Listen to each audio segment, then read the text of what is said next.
Bonjour à tous, prenons un moment aujourd'hui pour continuer à lire et méditer le volume 16 du livre du ciel de Louisa Piccarreta. Au nom du Père qui me crée, du Fils qui me sauve et de l'Esprit Saint qui me sanctifie. Amen.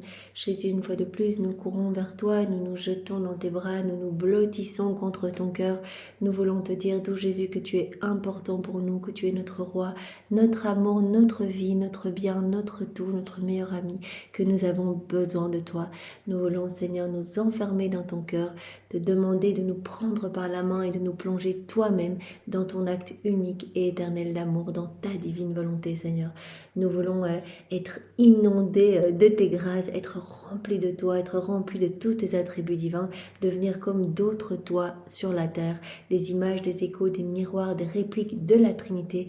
Alors, Seigneur, fais de nous ce qui te plaira, que tes plans d'amour, que tes desseins d'amour s'accomplissent pour chacun de nous. Oui, Seigneur, nous t'appartenons, nous voulons être absorbés en toi et toi en nous, que vraiment tu puisses prendre possession de nos êtres, que nous puissions être possédés par ton esprit de sainteté, Seigneur.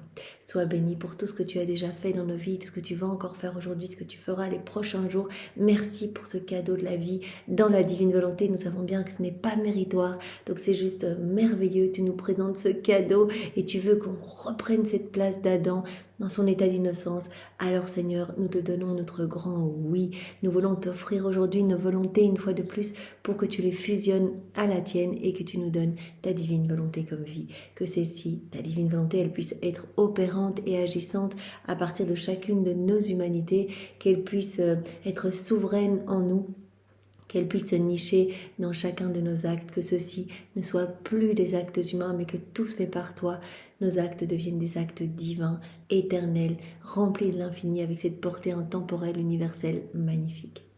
Voilà, Seigneur, dispose-nous maintenant pour que nous puissions accueillir et comprendre tout ce que tu veux nous donner aujourd'hui, que nous puissions le faire avec ta sagesse et ta compréhension à toi. Enveloppe-nous de ta lumière, mets ton cœur à la place de nos cœurs et envoie sur chacun de nous ton Esprit Saint. Viens, Esprit Saint, viens, par la puissante intercession du cœur immaculé de Marie, ton épouse bien-aimée. Viens, Esprit d'amour, Esprit de feu, Esprit de force, Esprit de sainteté, Esprit de lumière.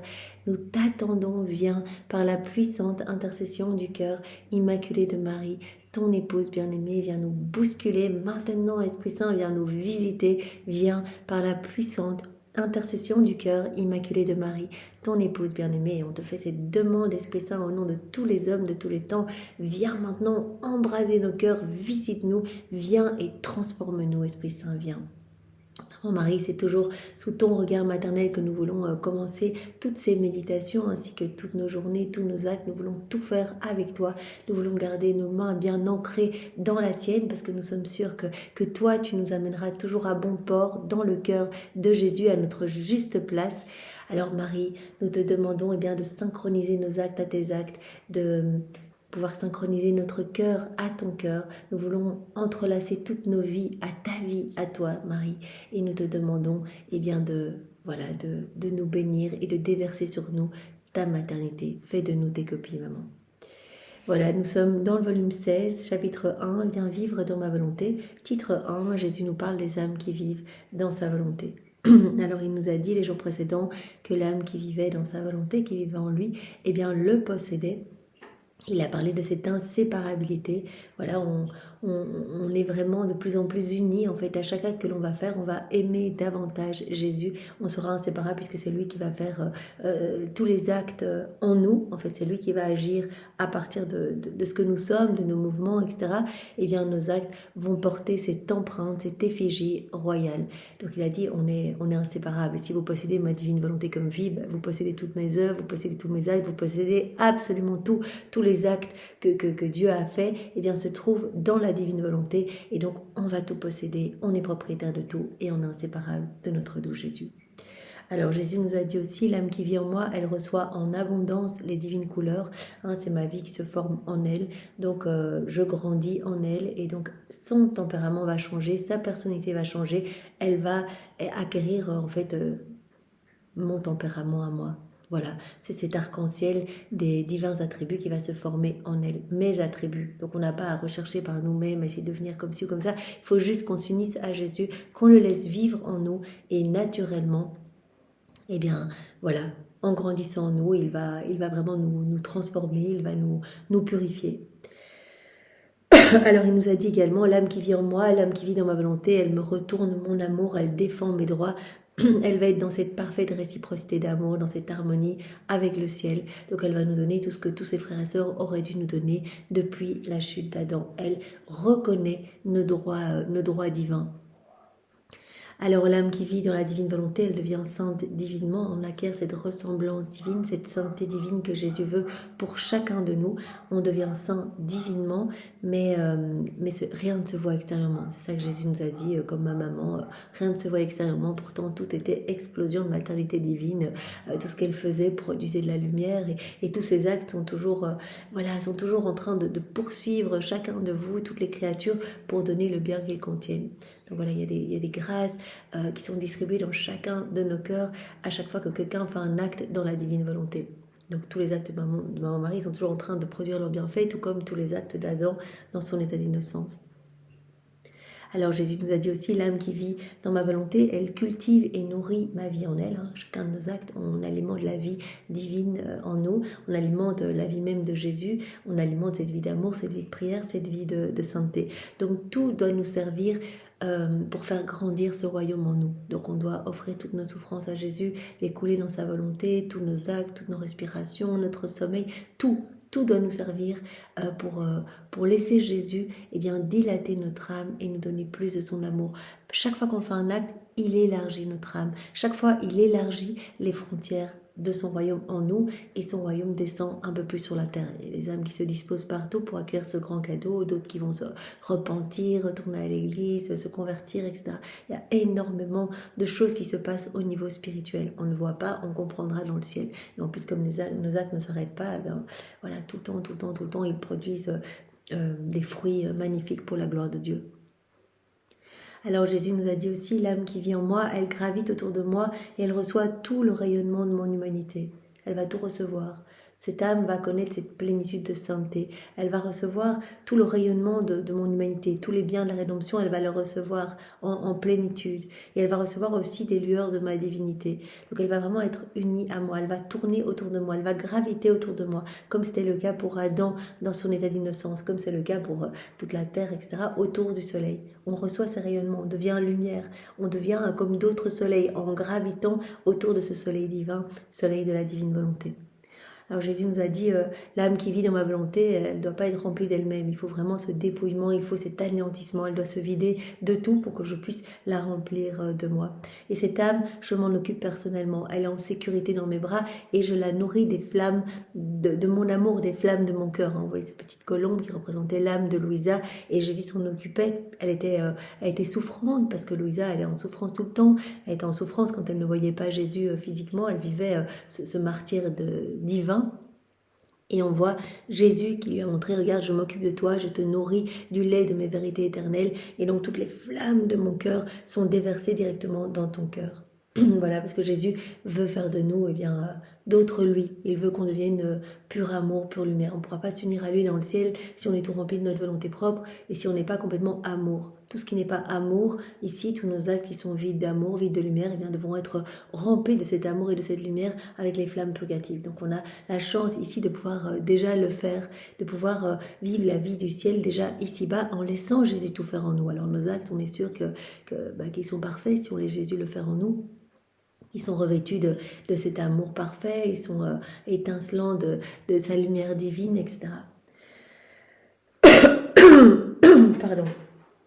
Alors Jésus nous a dit également, l'âme qui vit dans ma volonté, elle est exposée aux rayons du soleil brûlant et éternel. Voilà, je veux vous spiritualiser, je veux vous diviniser, je veux que vous restiez bien exposés à ma lumière. Vous vous rappelez ces 4 niveaux de vie dans la divine volonté. Alors il y avait l'âme dans la maison, volet fermé, et puis voilà, premier niveau, on ouvre les volets, deuxième niveau, on sort dehors, troisième niveau, on s'expose vraiment au spectre de la lumière, et quatrième niveau, on est absorbé dans le soleil. Donc voilà, Jésus veut qu'on soit tout brûlé, tout consumé par sa lumière et qu'on soit totalement spiritualisé. Mais pour ça, il faut qu'on donne notre oui et qu'on le laisse dans cet abandon complet, nous dépouiller, nous détacher des choses de la terre, nous donner cette sainte indifférence pour les choses du monde. Alors Jésus a dit, dans cette âme qui vit dans ma volonté, je fais ma résidence. En fait, elle devient mon palais céleste, elle devient mon tabernacle vivant, ça devient comme une hostie vivante, cette âme. Et je forme en elle ma vie réelle. C'est pas une présence mystique comme pour les âmes en état de grâce. Je forme ma vie réelle. Je suis là vraiment, réellement, avec mon Père, l'Esprit Saint, avec tout, avec mon royaume, mon trône, mes actes divins, mes œuvres divines, avec tout. Alors Jésus nous a dit, voilà, pour l'âme qui vit dans ma volonté, c'est tous les jours de Noël, parce qu'à chacun de ses actes, eh bien, c'est une renaissance pour elle. Elle va être conçue en moi et moi, je vais être conçue en elle. Chaque acte, c'est comme une hostie, c'est une vie divine, c'est Jésus, chaque acte. Donc à chaque fois, c'est une nouvelle naissance. Et puis aussi, quand on médite un mystère de la vie de Jésus dans la divine volonté, comme il est toujours en acte de se donner, eh bien c'est comme s'il était réactualisé, c'est comme s'il se passait pour la première fois. Donc on pense à l'Annonciation, on pense à la naissance de Jésus, hop, c'est comme si ça se passait pour la première fois et on reçoit directement tous les fruits attachés à ce mystère. Donc pour l'âme qui vit dans ma volonté, c'est tous les jours Noël. Non seulement parce que je suis conçue en elle à chacun de ses actes, parce qu'elle est renouvelée, c'est comme une nouvelle naissance pour elle aussi à chacun de ses actes, et aussi parce qu'elle peut remettre en mouvement tous les mystères de ma vie qui sont toujours en acte de se donner. Alors Jésus nous a dit, l'âme qui vit dans ma volonté, elle est inséparable de moi, elle me soulage et m'apaise. On voyait Louisa en train de faire ses rondes dans l'œuvre de la création, de la rédemption. Jésus lui a dit, imite ma vie. En fait, moi, j'ai fait ça tout le temps pour mon Père. Je l'ai tout le temps remercié, j'ai tout le temps glorifié. Je lui ai donné la gloire que les hommes auraient dû lui donner s'ils n'avaient pas quitté eh bien, la divine volonté, si Adam n'avait pas chuté. Donc voilà, imite-moi, laisse-moi continuer ma vie en toi. Alors Jésus nous a dit aussi, l'âme qui vit dans ma volonté, elle est abandonnée entre mes bras et elle prend son envol dans la sphère de l'éternité. Donc cet abandon, soit si on l'a abandonné à nous-mêmes, dans nos volontés propres, qu'il n'y a rien qui va se passer. Voilà, Jésus dit, quand vous êtes abandonnés entre mes bras, alors il nous avait montré ces petites roues, en fait. Il y avait les petites roues qui étaient immobiles, et puis il y avait une petite roue qui n'était pas immobile, qui bougeait, qui était comme animée par le mouvement de la grande roue, qui représente en fait la divine volonté. Donc on se laisse vraiment animer par la divine volonté qui vient tout régir en nous, qui va mettre tout en mouvement en nous. C'est la divine volonté qui va nous pousser à faire nos rondes, à faire nos actes, etc. Mais pour cela, il faut vivre ce total abandon. Si on n'est pas abandonné, eh bien en fait, on donne pas notre fiat. Si on n'est pas abandonné, on dit mais non, moi j'essaie de gérer ça tout seul, etc. Et si on ne donne pas notre fiat, voilà, on gère les choses dans notre volonté propre. Et alors, voilà, il n'y a pas ce mouvement de cette roue, ce mouvement éternel. Jésus a dit ne perds pas du temps. À chaque fois que tu agis dans ta volonté propre, tu perds une tournée de l'éternel en fait. Voilà, et donc tes actes qui sont faits dans ma volonté, eux, ils vont pouvoir les toucher toutes les âmes, etc. Donc ne perds pas du temps, ne me fais pas perdre du temps, ne fais pas perdre du temps à ton ange gardien, fais tes actes, unis-toi à moi, et vraiment viens tout couler en moi, dans ma volonté, dans mon amour.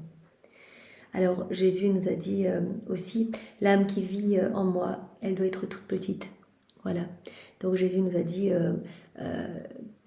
qu'en fait, il aimait cette petitesse. Il nous appelle vraiment à cette humilité, plus encore à notre anéantissement. Comme on l'a déjà dit tant de fois, l'âme petite, elle ne recherche pas l'intérêt personnel, ne se regarde pas elle-même, mais tout est en commun avec son Créateur. Donc, l'abandon et la petitesse, ça va de pair. Un petit bébé, il est tout abandonné dans les bras de sa maman. Et c'est comme ça qu'on doit être, tout petit, ne pas trop se suranalyser, etc. Jésus dit, tu peux regarder tes misères, mais ne les regarde pas avec trop d'insistance. Tu dois me donner tes misères, dire, Jésus, je suis rien, tu es tout, je t'aime, et oui, je suis capable de rien sans toi, c'est toi qui me donnes le mouvement, l'être, la vie, c'est toi qui parles à travers mes lèvres, c'est toi qui fais tout. Je ne pourrais absolument rien faire sans toi.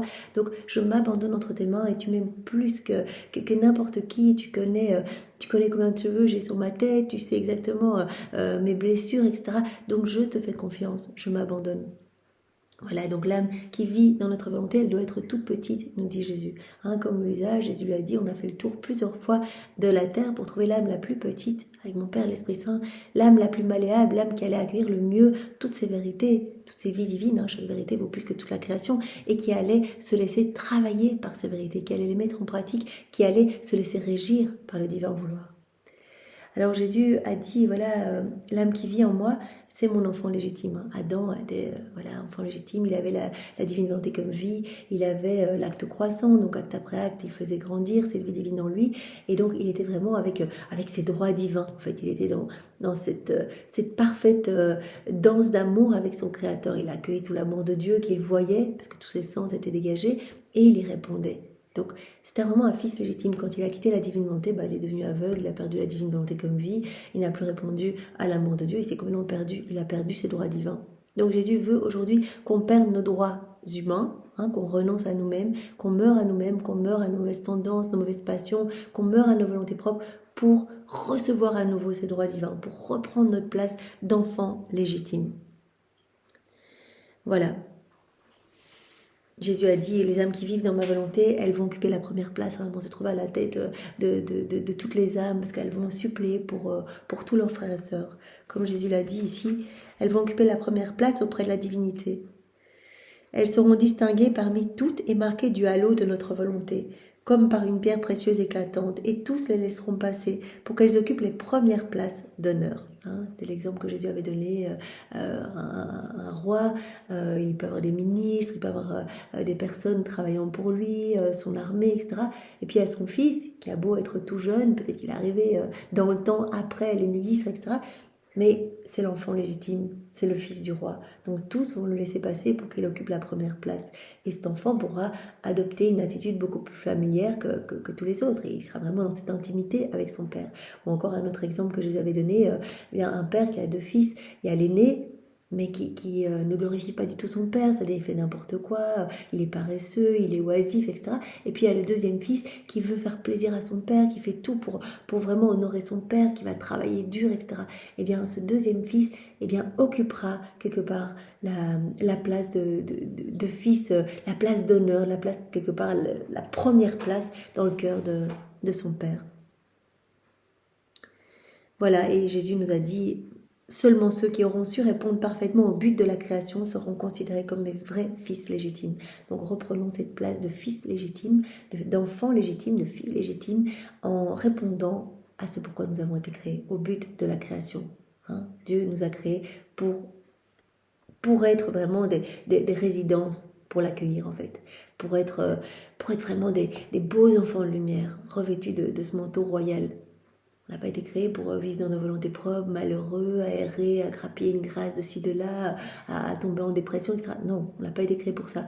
On a été créé pour être vraiment dans cette harmonie d'amour, pour être les exutoires de l'amour de Dieu, tout accueillir et complètement y répondre. Donc, tant que l'homme ne revient pas vivre dans la divine volonté, ne répond pas au but de la création. Et donc, il ne reprend pas sa place de fils légitime. Donc, Jésus nous appelle à revenir à lui parce qu'il veut tout nous donner. Pourquoi il veut nous donner ce cadeau de la vie dans la divine volonté? C'est pour qu'on soit heureux.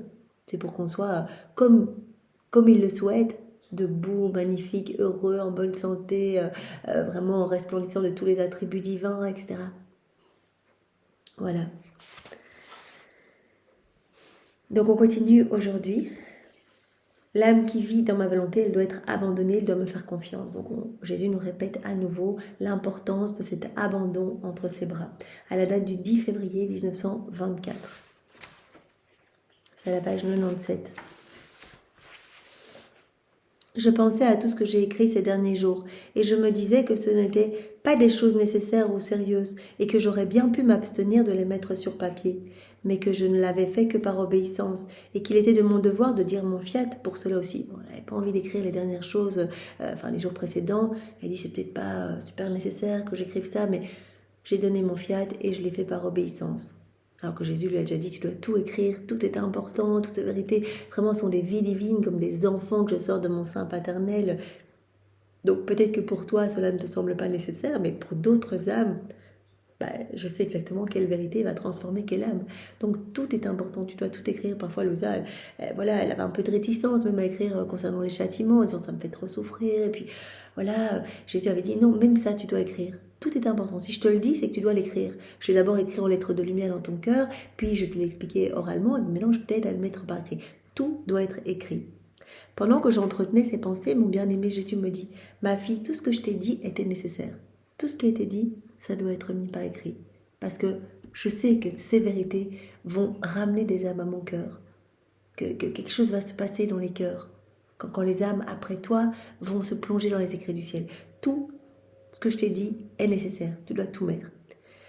Tout ce que je t'ai dit était nécessaire pour faire connaître la manière de vivre dans ma volonté. En n'écrivant pas tout, tu aurais fait en sorte que certaines indications sur la manière de vivre dans ma volonté aient manqué.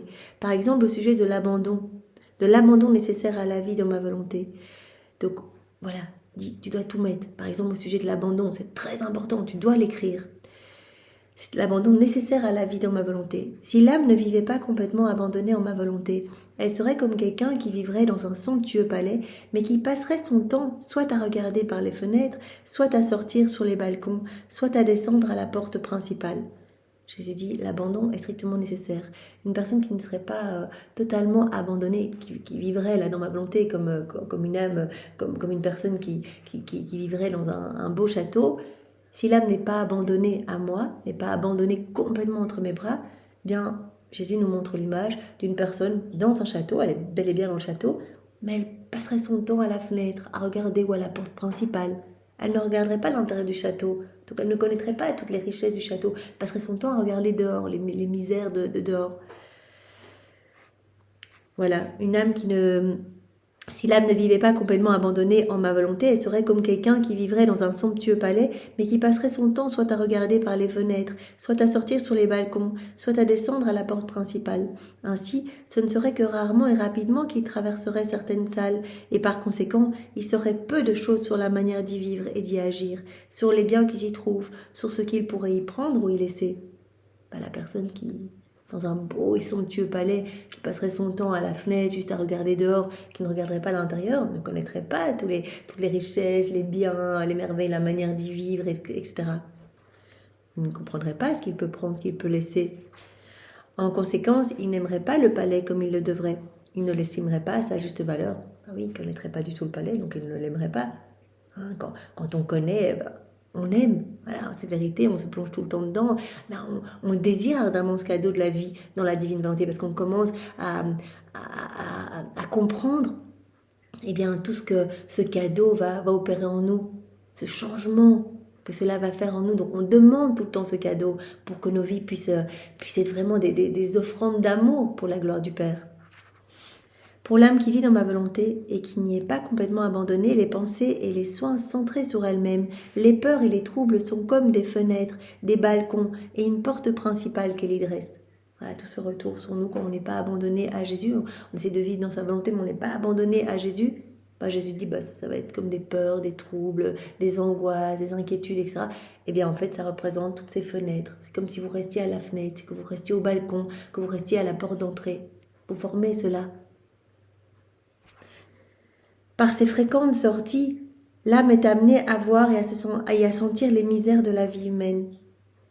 Parce que les misères sont sa propriété personnelle, tandis que les richesses de ma volonté sont miennes.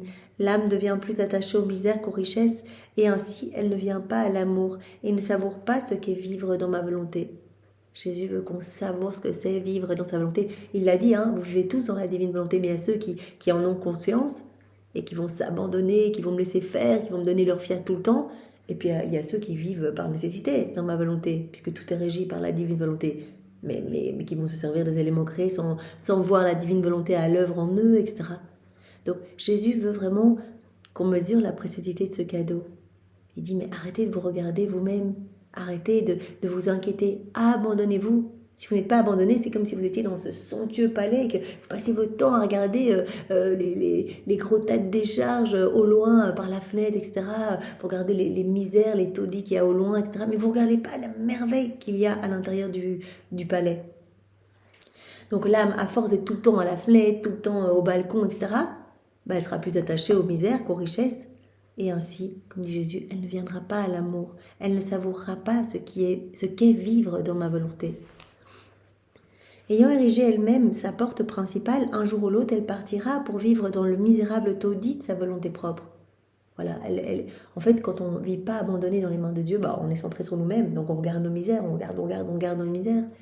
Et donc Jésus dit, c'est comme si vous regardez tout le temps par la fenêtre. Et à force de regarder par la fenêtre, vous allez être plus attaché à vos misères qu'à mes richesses, et vous allez finir par sortir. Ayant érigé elle-même sa porte principale, c'est quand on se regarde soi-même, on érige nous-mêmes cette porte principale, un jour ou l'autre, l'âme partira pour vivre dans le misérable taudis de sa volonté propre. Vois donc comment l'abandon total en moi est nécessaire pour vivre dans ma volonté, indispensable. On ne peut pas dire qu'on vit dans la divine volonté si on est tout le temps en train de se gérer par nous-mêmes. Et c'est ça, vivre dans la divine volonté, c'est dire Jésus, c'est toi qui fais, c'est plus moi qui fais, c'est toi qui fais. Et à ce moment-là, il est décloué de la croix et il dit, ça y est, on me délie les mains, je peux agir, je peux continuer mon œuvre de création, je peux semer dans votre âme, je peux construire, je peux bâtir, etc. Je peux faire en vous si vous me laissez libre. Donc c'est laisser la liberté à Jésus. Jésus l'a dit, c'est moi la divine volonté, laissez-moi cette liberté. Mais si vous essayez de faire tout seul, vous ne me laissez pas la liberté. Alors je suis sur la croix et vous étouffez ma vie divine en vous et ma divine volonté est rendue esclave de vos volontés propres. Donc vois donc comment l'abandon total en moi est nécessaire pour vivre dans ma volonté. Ma volonté n'a pas besoin des misères de la volonté humaine. Elle veut que la créature vive dans ma volonté toute belle et telle que sortie de mon sein. Il n'y a pas toutes ces misères, tous ces doutes, toutes ces considérations, etc. Quand on se plonge dans la divine volonté, il n'y a pas tout ça.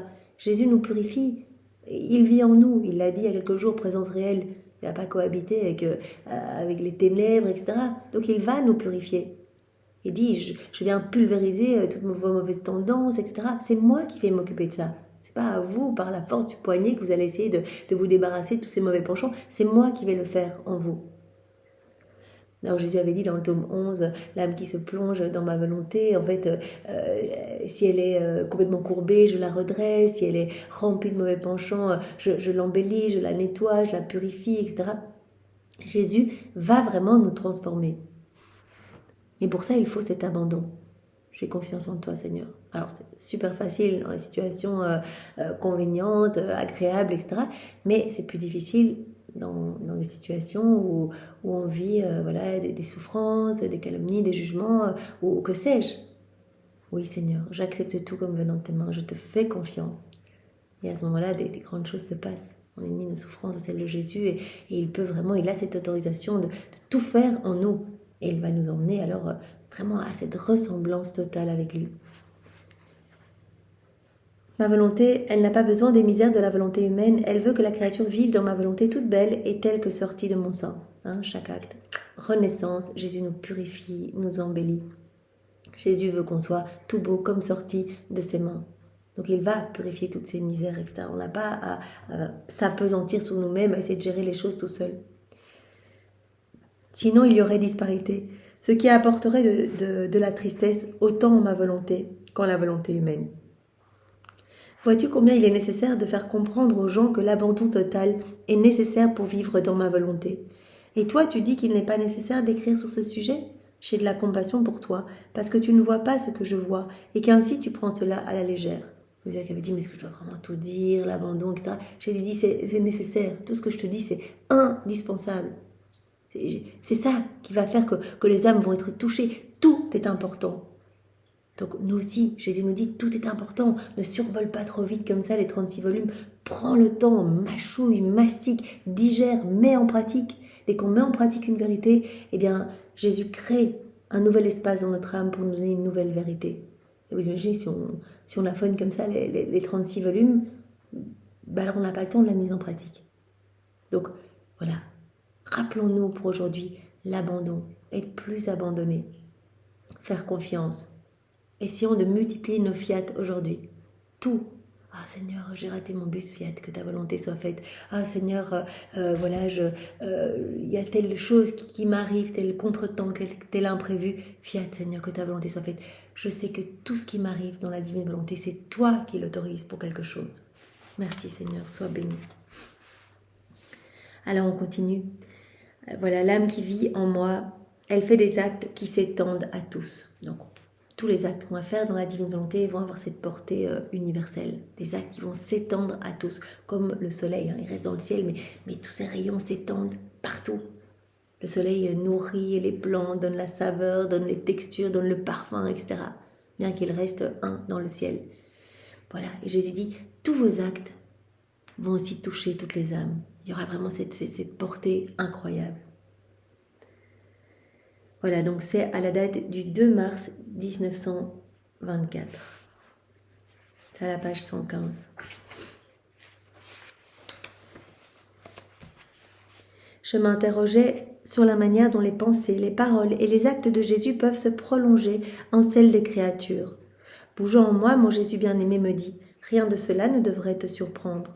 En moi, il y a la divinité avec la lumière infinie de mon éternelle volonté, par laquelle je peux voir très facilement chaque pensée, chaque mot, chaque battement de cœur, chaque acte de créature. » C'est moi la divine volonté. En moi, il y a la divinité avec cette lumière infinie de ma divine volonté. Donc, je peux voir tout. Je peux voir chaque pensée, je peux aller rejoindre chaque pensée, je peux voir chaque battement de cœur, chaque acte des créatures. Quand je pense par ma lumière, ma pensée va rejoindre directement les pensées des créatures. Et il en va ainsi pour mes paroles et tout ce que je fais et souffre. Jésus, c'est lui, la divine volonté par nature. Et donc tout ce qu'il fait, il dit à Louisa, ça rejoint toutes les créatures. Je peux avec mes pensées rejoindre les pensées de toutes les créatures, etc. Tout ce que je fais, tout ce que je souffre, hop, ça rejoint tout ce que vous faites. Le soleil lui aussi a cette propriété, sa lumière est unique et cependant combien sont inondés par elle. Si par sa lumière, le soleil peut faire cela de là-haut sans avoir à descendre ici-bas pour éclairer et réchauffer chacun, lui qui cependant ne possède que l'ombre de ma lumière, je peux faire cela beaucoup plus, moi qui possède la lumière infinie. Le soleil, c'est une ombre de ma lumière. Et bien pourtant, lui, sans descendre du ciel, il peut toucher toutes les créatures, il peut toucher tous les éléments créés, etc. Il peut donner lumière à tous.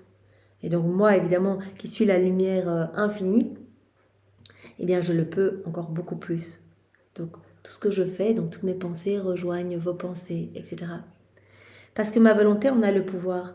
Quand l'âme entre en elle, donc on rentre dans la divine volonté, tout ce qu'on va faire, ça va être investi de cette puissance créatrice, de cette puissance divine. Donc tous nos actes vont aussi rejoindre nos frères et sœurs à travers les siècles. Il n'y a pas de temps en Dieu, les âmes du passé, les âmes du futur, etc. Tout ce qu'on va faire, ça va s'étendre à tous, comme la lumière du soleil. Quand l'âme entre dans ma volonté, elle ouvre en cette âme, la divine volonté ouvre en cette âme le courant de sa lumière, par laquelle chacune des pensées de cette âme, chacun de ses mots et chacun de ses actes s'étendent à tous. Voilà, donc une grande différence. On agit dans nos volontés propres, nos actes ne s'étendent pas à tous. Ils ne vont pas parcourir toutes les générations et de manière continuelle. Non, alors il y aura une toute petite portée. Ça va être pour les personnes autour de nous.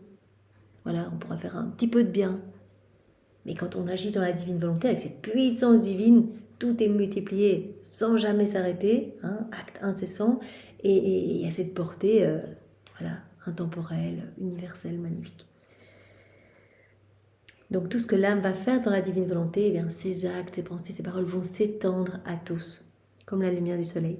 Il n'y a rien de plus sublime, de plus grand, de plus divin, de plus saint que de vivre dans ma volonté. Ça, Jésus l'a dit, il n'y a rien. C'est le prodige des prodiges, il n'y a rien de plus magnifique, c'est le miracle des miracles. Quand l'âme n'est pas unie à ma volonté et n'y entre pas, elle ne fait pas ces petites rondes, elle n'ouvre pas le courant de la lumière infinie de ma volonté. Quand on rentre dans la divine volonté, on ouvre ce courant de lumière infinie. Et donc, voilà, tout va être investi de cette puissance divine, de cette lumière divine, et donc tous nos actes vont s'étendre à toutes les créatures. Par conséquent, tout ce que l'âme fait, lui est personnel quand elle agit dans sa volonté propre. Elle n'agit pas dans ma volonté. Alors tout ce qu'elle va faire, ça va lui être personnel. Le bien qu'elle fait et ses prières vont être comme des petites lumières qu'on utilise dans les chambres, incapables d'éclairer toutes les salles de la maison et encore moins de rayonner à l'extérieur. Ça va être comme une toute petite lumière alors. Voilà. Tandis que quand on agit dans la divine volonté, c'est un soleil qui ne s'éteint pas et qui vient déverser sa lumière dans chaque cœur de chaque génération. Et si l'huile manque à l'âme qui agit dans sa volonté propre, c'est-à-dire si elle cesse de produire des actes, sa petite lumière s'éteint et elle tombe dans le noir. Voilà, tandis que tous les actes qu'on fait dans la divine volonté, ça ne s'arrête pas, ça s'arrête pas. Donc les actes qu'on a fait, qu'on a fait hier soir, qu'on a fait hier, qu'on a fait les années précédentes, etc., ça ne s'arrête pas. Donc ils sont toujours en train de poursuivre les créatures pour donner le bien qu'ils contiennent. Et ça ne s'arrêtera pas. Ça continue à produire des bienfaits. Il y a peut-être une personne maintenant en Inde qui rentre dans une église et qui est touchée, qui se convertit, etc. Parce qu'il y a 4 ans, on a coupé notre pain dans la divine volonté, ou qu'on le fait aujourd'hui, ou une autre âme dans le futur qui le fera. Pas de temps. Donc voilà, Jésus nous a montré cette puissance créatrice dans chacun des actes que nous faisons en union avec lui, avec vraiment cette portée universelle. Alors on continue. L'âme qui vit en moi, elle vit.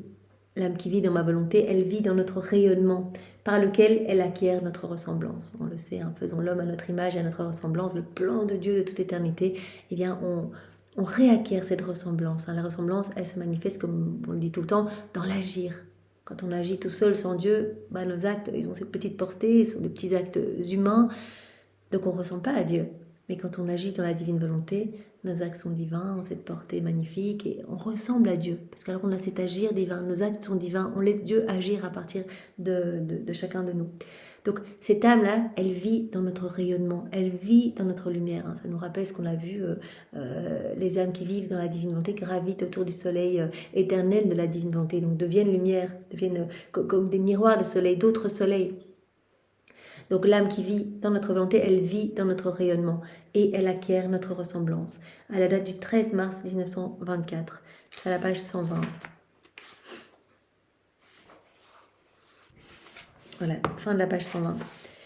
Après cela, mon aimable Jésus disparut et je me sentis tout immergée dans sa volonté. Je ressentais ma pauvre petitesse en face de l'immensité divine, ma misère en face des richesses divines, ma laideur en face de la beauté éternelle. Jésus a déjà dit à Louisa, j'autorise que tu te sentes comme ça. Tu ne dois pas t'apesantir là-dessus sur tes misères. Non, ça c'est pas possible, sinon tu étouffes toutes les semences que je mets dans ton cœur. Mais c'est important que tu puisses sentir en fait ta petitesse, pour que je puisse te remplir, que tu puisses m'offrir cette petitesse, parce que je veux t'élever vraiment à cette position très élevée. Je veux t'élever à cette position très haute. Louisa qui est la dépositaire de tout ce qui est relatif à la divine volonté. Je sentais ma laideur en face de la beauté éternelle.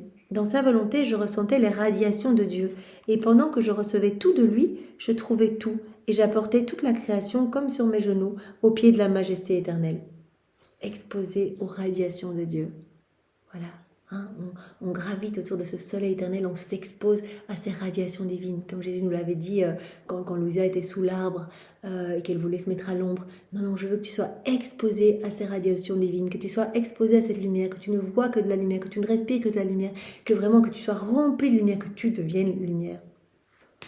Il me semblait que dans sa volonté, je ne faisais que monter au ciel et revenir sur terre, puis remonter encore afin de lui apporter toutes les générations, de l'aimer pour tous et de le faire aimer de tous. Donc elle est en train de faire ses rondes, elle amène toutes les générations, elle s'est fait le haut-parleur de toutes les générations humaines pour dire « Je t'aime au nom de tout, je te bénis, je t'adore, je prête ma voix aux éléments créés, je prends tous les éléments avec moi pour dire honneur et gloire à mon Créateur. » Enfin, elle fait ses petites rondes.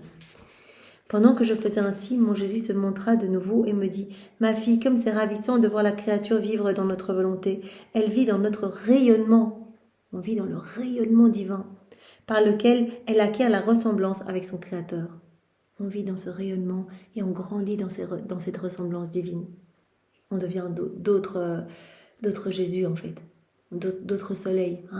On est comme dans ce rayonnement, on gravite autour de ce soleil et on devient d'autres lumières. Notre lumière est alimentée par ce soleil divin, le soleil de la divine volonté. L'âme vit dans notre rayonnement par lequel elle acquiert la ressemblance avec son Créateur. Elle devient tellement embellie et remplie de nous qu'elle devient capable de prendre tout le monde et toutes les choses et de nous les apporter. Voilà. Elle devient tellement comme nous, et elle est propriétaire de tout, aussi dans la divine volonté, qu'elle peut nous amener toutes les créatures, tout lui appartient.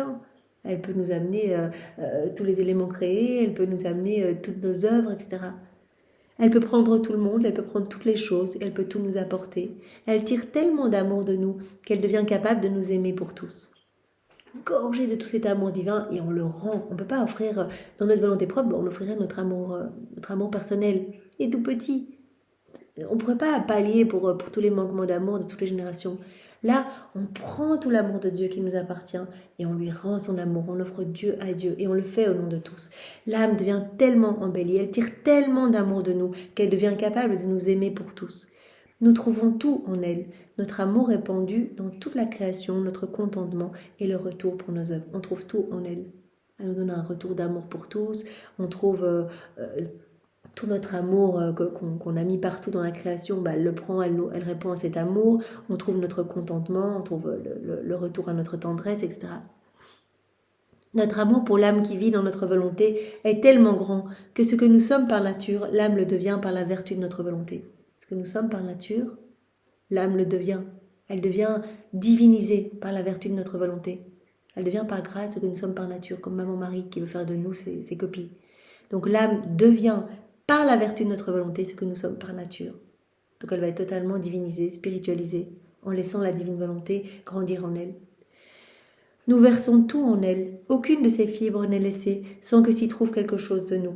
Nous la comblons au point de débordement, formant des rivières et des mers divines autour d'elle, où nous descendons pour nous y amuser. C'est incroyable, donc chaque fois qu'on fait des actes, le ciel s'ouvre au-dessus de nos têtes, on reçoit des flots, des torrents de grâce, de bénédiction. Nous la comblons, on la comble au point de débordement. Ça forme des rivières, ça forme des mers divines. Donc on est tellement rempli de cadeaux que ça déborde de nous en fait.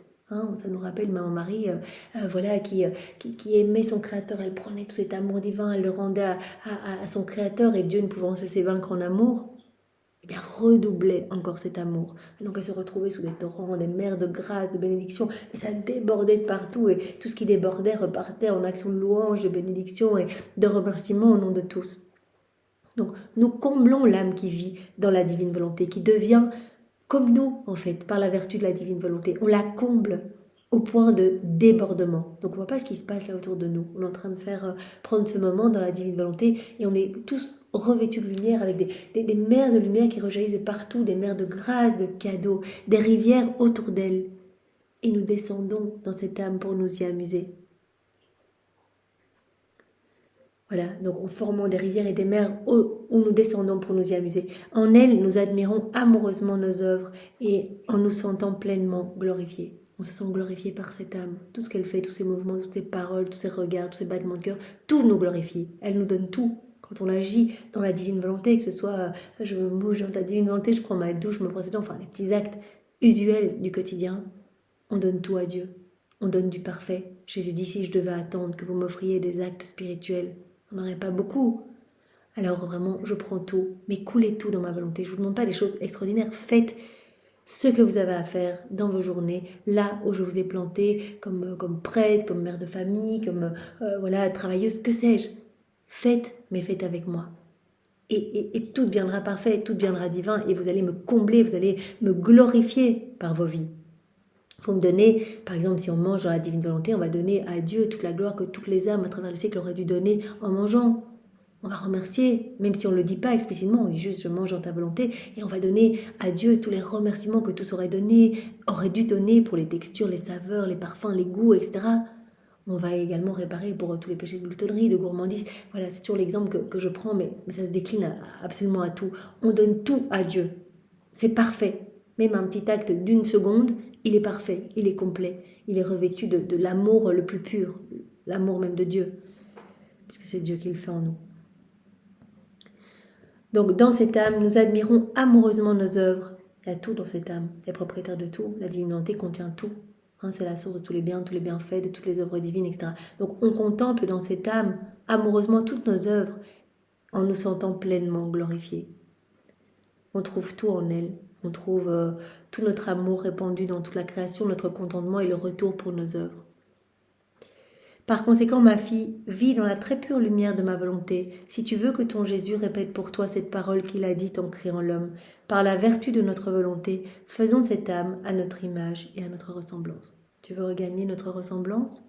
Tu veux être belle, tu veux être pure, tu veux être sainte divinement, tu veux faire toute notre joie, tu veux être le sourire du ciel et de la terre, tu veux te retrouver dans cette unité du divin fiat avec tous les éléments créés qui vont te reconnaître, etc. Avec tout le ciel, tu veux être l'amie, la fille de tous les saints, tu veux être la préférée de ma maman, tu veux être la préférée de la grâce, de la Trinité, etc. Viens vivre dans la divine volonté, tu auras tout. Simplement, donne-moi ton oui. Maintenant, un grand oui, maintenant, un grand fiat. Et puis tous les matins, Seigneur, je te donne ma journée, je te donne ma vie, je te donne mes émotions, je te donne mes désirs, je te donne mes pensées, je te donne tout. Viens vivre en moi, possède tout mon être, Seigneur. Je veux plus faire les choses toute seule, je veux plus ma volonté propre déconnectée de la tienne. Je veux que tu puisses être heureux en moi, Seigneur. Je veux vraiment, tu as un plan pour moi, tu as déjà refait toute ma vie et à la version sainte de ma vie, je veux prendre cette version sainte pour te glorifier et je vais reprendre tous les actes suspendus de tous les hommes de tous les temps. Voilà, tous ceux qui ne se sont pas unis à toi, tous ceux qui se sont peut-être détachés de ton cœur pour emprunter le chemin de la perdition. Je reprends tous les actes suspendus de tous les hommes, tout ce que tu as fait toi, Jésus. Et je viens tout réoffrir au pied de la majesté suprême avec mes je t'aime pour donner à la Trinité toute la gloire que tous ses enfants, que tous les hommes auraient dû lui donner en vivant dans la divine volonté.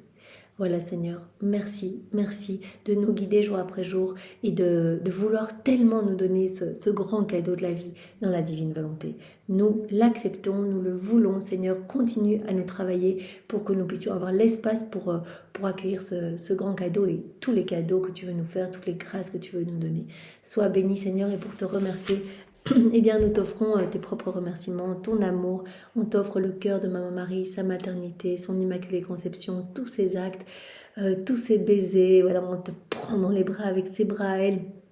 On t'offre les caresses du Père, de l'Esprit Saint, l'amour trinitaire. On t'aime avec, avec l'amour des anges, avec l'amour des saints. On reprend tout ce qui a pu être fait par amour pour toi, pour ta maman, à travers les siècles, par toutes les âmes qui t'ont aimé, qui t'aiment, qui t'aimeront. Donc les jeûnes, les martyrs, les prières, les mortifications, les rosaires, etc. Voilà, on reprend tout et on te donne tout maintenant, Seigneur, avec nos je t'aime. Mieux, on vient plonger ces actes dans ta volonté pour les refaire, pour te donner du parfait et pour te donner voilà, tout ce que ces actes t'auraient donné s'ils avaient été accomplis parfaitement, unis à toi, Seigneur, dans ta volonté, dans ton amour. Sois béni, Seigneur, et bénis-nous. Au nom du Père et du Fils et du Saint-Esprit. Amen. Bonne journée à tous. Au revoir.